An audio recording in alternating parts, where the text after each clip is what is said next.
की बात है। एक छोटे से गांव में एक बच्चा रहता था जिसका नाम कोबा था। कोबा गांव के सबसे मजेदार और शरारती बच्चों में से एक था। उसकी आंखों में हमेशा चमक होती और उसका चेहरा हमेशा हंसी से भरा रहता। कोबा की शरारतें कभी खत्म नहीं होती थीं। किसी न किसी तरीके से वह गांव वालों को परेशान कर देता। मगर कोबा का दिल बेहद अच्छा था और वह किसी को जानबूझकर चोट नहीं पहुंचाना चाहता था। उसकी शरारतों के पीछे हमेशा एक अच्छी नीयत होती थी। गांव में एक पुराना मंदिर था जहां लोग पूजा करने जाते थे।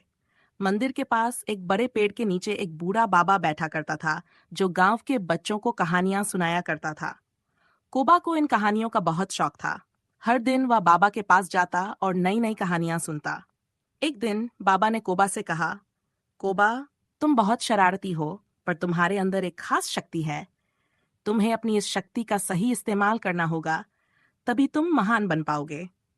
कोबा ये सुनकर हैरान हो गया और उसने बाबा से पूछा, कौन सी शक्ति बाबा? बाबा मुस्कुराए और बोले, तुम्हारी हंसी।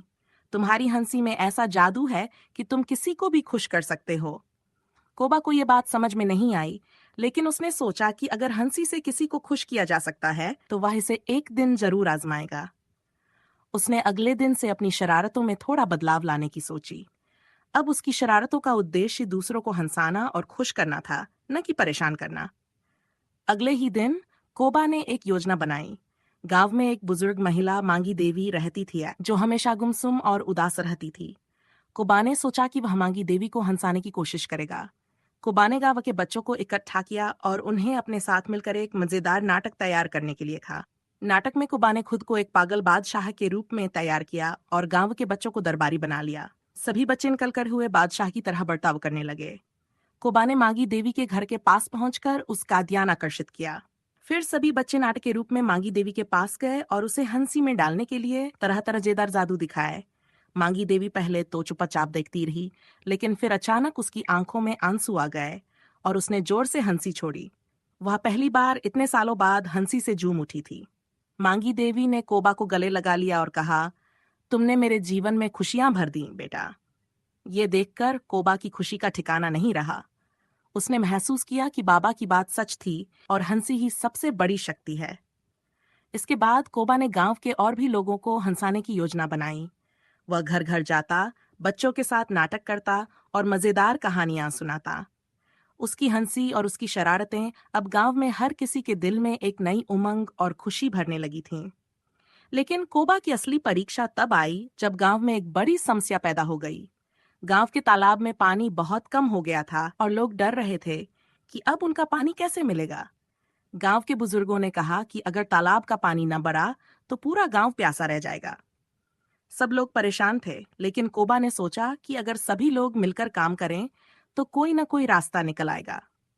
कोबा ने गांव के सभी बच्चों को इकट्ठा किया और कहा, अगर हम सब मिलकर तालाब की सफाई करें और पानी की बचत के उपाय अपनाएं तो हम इस समस्या से बाहर निकल सकते हैं।